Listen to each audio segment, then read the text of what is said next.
He saved every penny for my sister's education, called me a failure. But guess who's crying now? I was 19 when I overheard my father's conversation that changed my life forever.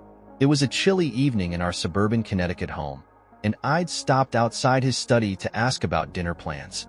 That's when I heard him say, "We can't afford to send both Emily and Sarah to college.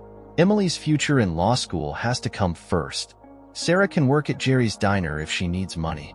My entire world seemed to tilt on its axis. Emily, my older sister by 2 years, had always been the star of the family. She earned top grades in high school, participated in countless extracurriculars, and was on a path to attend a prestigious law school. Meanwhile, I was the quiet one, apparently not worth the same level of parental investment. Hearing Dad's plan to funnel every remaining penny into Emily's education, while I was expected to flip burgers at a local diner, made my chest tighten in rage and hurt. I couldn't keep listening. Heart pounding, I backed away from the study and headed straight for the front door. Of course, that was the moment my mother came around the corner. "Sarah," she called, noticing my expression. I could barely form the words. "I know about your little arrangement," I managed, voice trembling. "Apparently, my entire future's not worth a dime to either of you." My father strode out of his study, stern-faced. "You had no right to eavesdrop," he snapped. "Maybe if you showed half the commitment Emily does." "Don't you dare." I cut him off. Years of resentment boiled over. I worked just as hard in high school. I held down 2 part-time jobs. I took AP classes. But none of that ever mattered to you, did it? You only had eyes for Emily. Mom tried to intervene, her voice catching. "We love both of you. We just think Emily deserves everything, and I deserve nothing. Got it?" In that moment, I realized there was nothing left to say. Grabbing my jacket, I pushed past them. My father's voice followed me, something about childish behavior and "come back here," but I was already slamming the door behind me. My tires screeched as I pulled out of the driveway, tears blurring my vision. I drove for what felt like hours before I ended up on Aunt Clara's doorstep in Hartford. She was my mother's older sister, a practical but kind-hearted woman who'd always been quietly supportive of me. The moment I walked in, she took one look at my tear-streaked face and wrapped me in a hug. "Come on in," she said gently, leading me to her cozy living room. "You can stay as long as you need." That night, curled up on Aunt Clara's sofa, I vowed I would find my own path, one that didn't rely on my parents' approval or their money. If they weren't going to invest in me, I'd prove them wrong on my own. A few days after I stormed out of my parents' home, I was still staying with Aunt Clara in her snug Victorian house in Hartford. She gave me space to process my anger and disappointment, only nudging me gently to make sure I was eating and sleeping. I spent most of those days on her porch swing, staring out at the leaf-strewn street, wondering what my next steps should be. Then, late one afternoon, my mother showed up unannounced. I heard her voice in the hallway, pitched low and urgent as she spoke to Aunt Clara. A moment later, my aunt called me into the living room.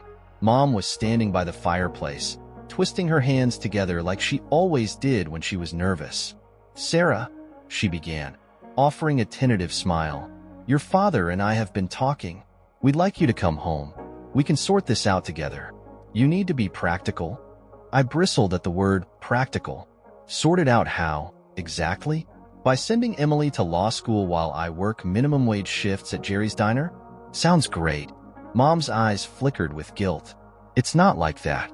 We just need to allocate resources in a way that makes sense. Emily's future is more certain. You haven't decided on a path, so we thought." I cut her off, my voice trembling. "You thought I wasn't worth the same investment. I get it. I've always gotten it." Aunt Clara cleared her throat. "Linda, maybe this conversation would go better if you told Sarah the truth, that you've always put Emily's ambitions first." My mother frowned, glancing at Aunt Clara with disapproval. "We're doing what's best for the family." Before I could respond, Aunt Clara stood. "I think it's time, Sarah," she said gently. She walked to a wooden desk in the corner and pulled out a large manila envelope. Handing it to me, she took a seat beside me on the sofa. "Open it." Inside was a bank statement in my name, an account I'd never heard of, holding an amount substantial enough to cover college tuition or even start a small business. My mother's jaw dropped. "Clara, what is this?" "I started saving when Sarah was born," Aunt Clara explained. "Her parents knew I contributed to Emily's college fund, but I kept a separate account just for Sarah." My heart pounded. I could almost feel my mother's shock radiating across the room. "Why?" "Because I watched how you and Robert treated the girls," Aunt Clara said calmly, "and I believed Sarah would need this help more than Emily ever would." Mom stood abruptly, her voice quivering with indignation. "You had no right." "I had every right," Aunt Clara shot back. "Sarah deserves the chance you refused to give her."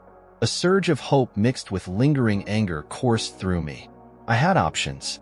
Real, tangible options. "I'm going to apply to business school," I announced quietly, still clutching the bank statement. "Since my parents think I don't have a future, I'll just build one myself." Mom opened her mouth to protest, but I simply shook my head. "This conversation is over." With that, I left the room, the envelope pressed firmly against my side, feeling, for the first time, a sense of true possibility blossoming in my chest. Within 6 months of Aunt Clara handing me that secret bank statement, I was accepted into a reputable business school in Boston. Moving away from our family home in Connecticut felt both exhilarating and nerve-wracking, but I embraced the freedom it offered. With tuition covered by the inheritance Aunt Clara had set aside, I no longer depended on my parents' support or their approval. I threw myself into my studies, determined to prove I could excel in a field my father once claimed wasn't practical enough for me. Meanwhile, my relationship with my family grew increasingly distant. I spoke to Aunt Clara regularly, keeping her updated on my classes and internship opportunities, but phone calls with my mother were sparse and tense. As for Emily, we hadn't spoken since the day I walked out of Aunt Clara's living room. Word filtered through the grapevine that she was engaged to Mark Hastings, a Wall Street hotshot 10 years her senior. My parents gushed about Mark's impressive connections and how he was helping Emily launch her law career. It stung to see how easily they praised her every move, but I reminded myself I had bigger goals now. Then, out of nowhere, I got a call from Emily one afternoon while I was heading to my marketing lecture. I almost let it go to voicemail, but something made me pick up. She sounded frantic, her voice trembling in a way I'd never heard before. "Sarah, I'm in trouble," she said, each word laced with panic. "Mark, he's been arrested. The SEC, the FBI, everyone's involved. They say it's a Ponzi scheme." It turned out Mark wasn't the financial genius he'd claimed to be. Instead, he'd orchestrated a scheme that bilked investors out of millions. Emily, who'd unknowingly signed off on some of his paperwork, found herself under scrutiny as well. Despite our strained relationship, she pleaded for my help.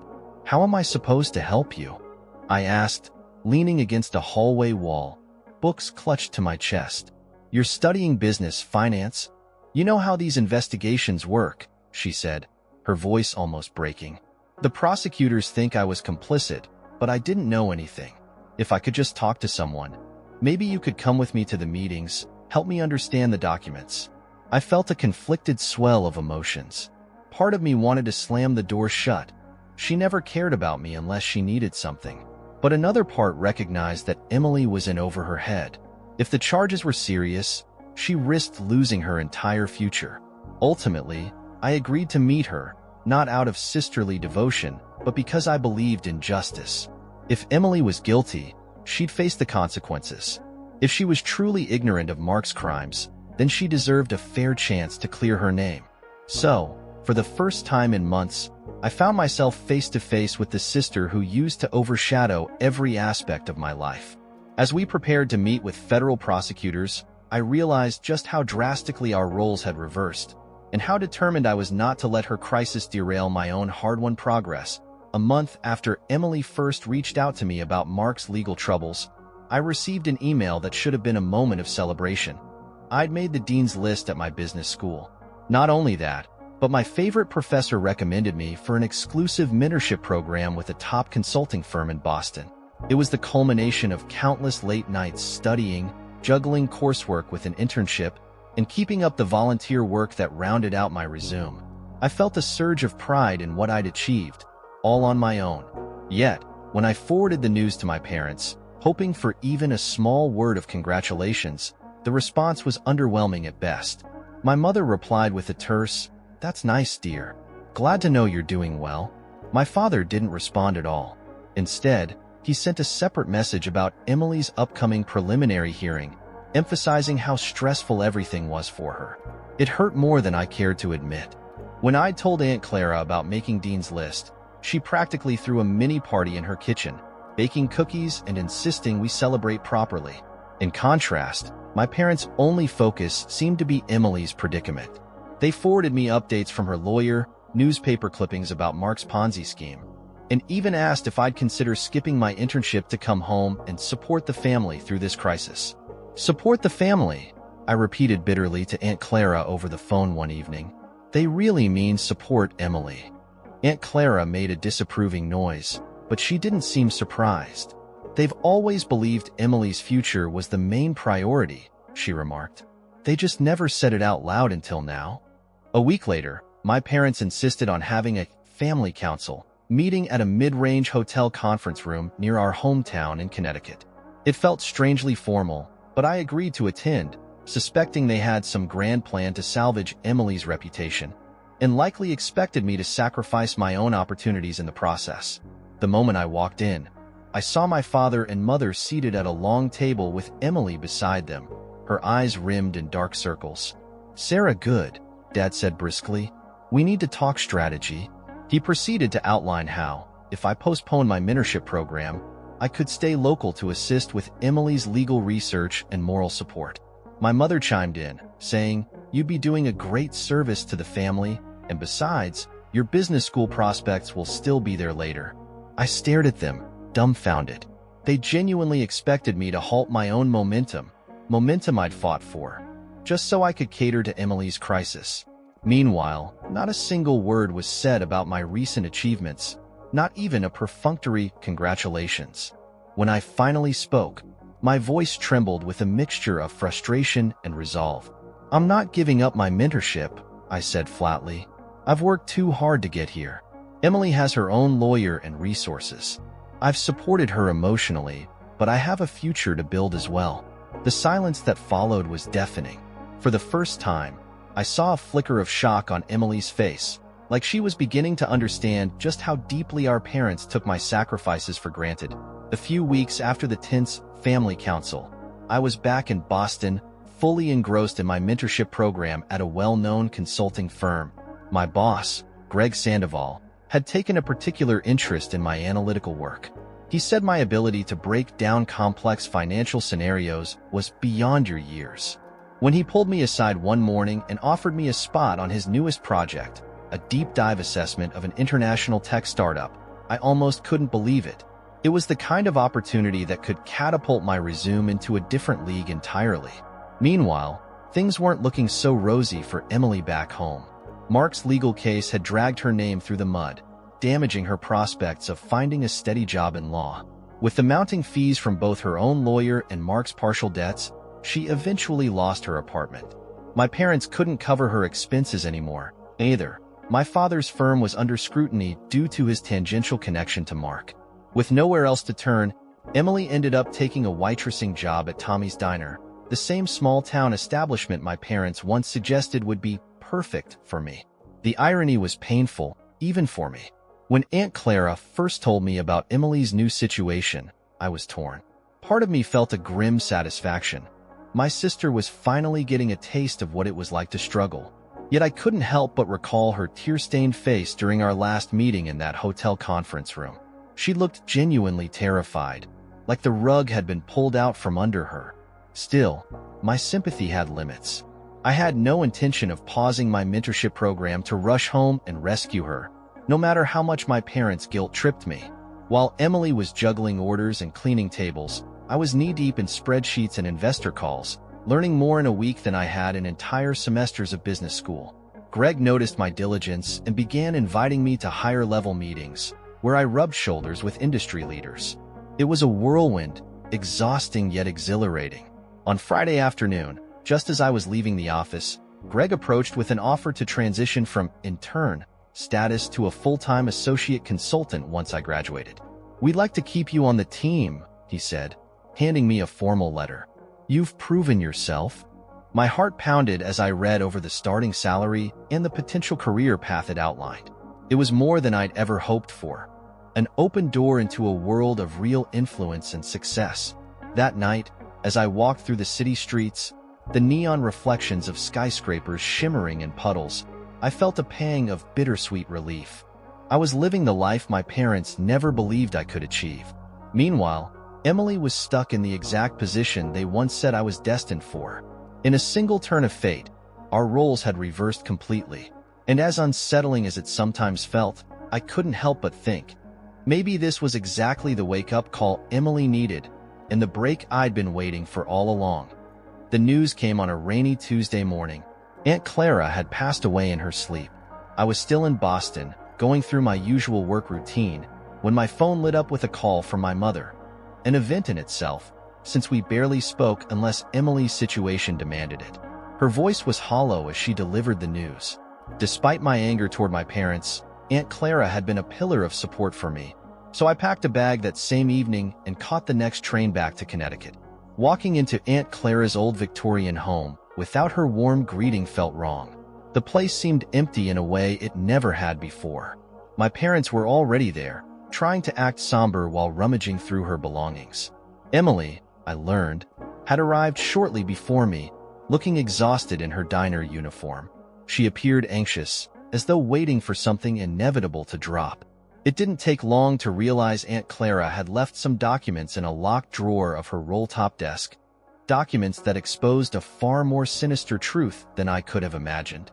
Tucked between her will and a note addressed to my two nieces, we found a stash of financial records, bank statements, and correspondences implicating my parents in a series of manipulative schemes. Not only had they steered money away from me, they'd also funneled funds meant for Emily's education into their own investments. Even the money Aunt Clara set aside had been targeted at one point, although she'd fought fiercely to keep it separate. Emily and I stood side by side in the dusty study, piecing together the story. Years ago, our parents had faced financial troubles in my father's firm. Rather than downsize their lifestyle, they quietly dipped into Aunt Clara's generous contributions, painting it as necessary for the family. My father had encouraged Emily's engagement to Mark Hastings, not just because Mark was a rising star on Wall Street, but because it could provide an even bigger financial cushion, even if it was morally questionable. The documents also hinted that they were prepared to do the same to me if I'd stayed under their roof, using my name or future earnings to secure loans. My mother hovered in the doorway, her eyes darting over the incriminating evidence scattered on the desk. She tried to defend their actions, saying, "We were only trying to protect the family's reputation," but her voice lacked conviction. My father stood rigidly, his silence an admission of guilt. For the first time in our lives, Emily and I looked at each other not with jealousy or anger, but with mutual realization.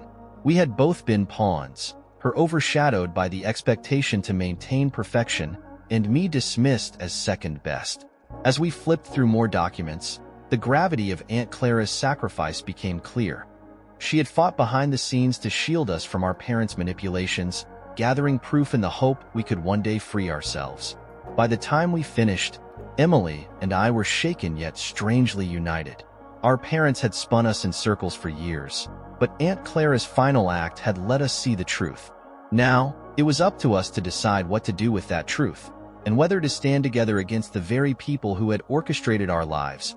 It didn't take long for the story of our parents' financial manipulations to escalate once Emily and I decided to act. After spending days sifting through Aunt Clara's meticulously compiled evidence, bank statements, recorded phone calls, even emails, we realized how deep our father's involvement went. His firm had been skirting regulations for years, and his role in channeling Aunt Clara's money was just the tip of the iceberg.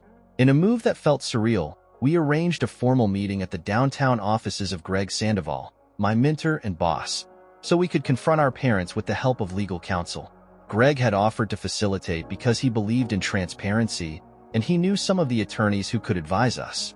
Emily and I stood side by side at the long conference table, the stack of documents laid out between us. Our parents arrived looking tense, accompanied by their own lawyer who eyed the evidence with a grim expression. "Sarah, Emily," my father began, attempting his old authoritarian tone. "What is all this about?" Greg cleared his throat. "We'll get straight to the point. There's substantial proof of your mismanagement of funds, some of which were specifically earmarked for your daughter's education. Additionally, we have recorded conversations indicating you intended to leverage their names for further investments without their consent." Our mother glanced nervously at the piles of paperwork. "We only did what we had to. For the family," she insisted, her voice faltering. Emily exhaled shakily. "You used us," she said, her voice calm but unwavering. "Mark's shady deals, funneling Aunt Clara's money, and planning to do the same with my credentials once I passed the bar. It was all just a way to keep yourselves afloat." I slid a binder across the table. "This contains all the proof of your involvement in these schemes. You stand to lose everything if this goes public." Their lawyer tried to interject, suggesting we keep discussions private, but Greg shook his head. "We're well past that point." Emily took a breath, then delivered our ultimatum. "Either you face a formal investigation and possible criminal charges, or you quietly sign over the controlling interest of Dad's firm and the remaining family assets to us. Then you walk away." Our father's face went pale. "You can't be serious," he snapped. "This is my legacy." "No," I countered, my voice even. "It's a tangled web of deceit. You lost the right to call it a legacy when you started using us as pawns." Silence weighed heavily in the room. My mother's gaze flickered between me and Emily, searching for any sign of leniency. She found none. At last, her shoulders slumped.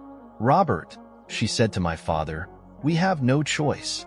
Their lawyer, looking resigned, slid the paperwork across the table. One by one, our parents signed. With each pen stroke, the balance of power shifted. By the time they finished, the tension in the room felt electric. We'd effectively taken over the firm, turning what had once been a source of parental control into our own inheritance. As they stood, my father tried to speak. "We're still your parents." Emily's voice was quiet but firm. "You made that meaningless when you decided we were assets instead of daughters." Without another word, our parents left, their lawyer trailing behind. I watched them go, a swirl of relief and sadness clashing in my chest. The break was final, but in that severance lay a strange new freedom. For the first time, Emily and I stood on equal ground, bound not by our parents' manipulations, but by our own resolve to chart a future on our terms. The week after our parents signed over the firm felt like a whirlwind. Emily and I met with Greg Sandoval and his legal team to discuss the practical steps of merging assets. In the midst of all the legal paperwork and transition plans, one item arrived by courier, a small package from Aunt Clara's attorney. Inside was a DVD labeled, "For Sarah and Emily." We found a quiet moment one evening in Aunt Clara's old Victorian house, now empty of everything except a few cherished items we hadn't yet moved. Emily propped her laptop on a dusty coffee table, and we clicked play. Aunt Clara's familiar face appeared on the screen, wearing her signature half-smile. She spoke directly to us, explaining the decisions she'd made over the years, why she kept separate funds for each of us, and why she collected evidence of our parents' manipulation. "You might think I was too harsh," Aunt Clara said, voice quavering slightly, "but I wanted you both to learn how to stand up for yourselves. Life didn't hand you the easiest road, so I had to make sure you had the tools to fight back. I've always believed you'd become stronger by facing the truth head-on, even if it meant seeing your parents for who they really were." Tears stung my eyes as the video ended. Emily swallowed, looking down at her hands. "She knew what we'd have to do," she whispered. In the following days, Greg helped us navigate the formation of a new holding company. We decided to merge my father's salvaged firm with Greg's consulting group, creating a brand new entity. Emily's legal background proved invaluable. While I handled financial projections and strategic planning, she took charge of drafting agreements and ensuring everything was above board. We officially announced Thompson Sandoval Holdings, a clean slate that would allow us to rebuild from the wreckage our parents had left behind.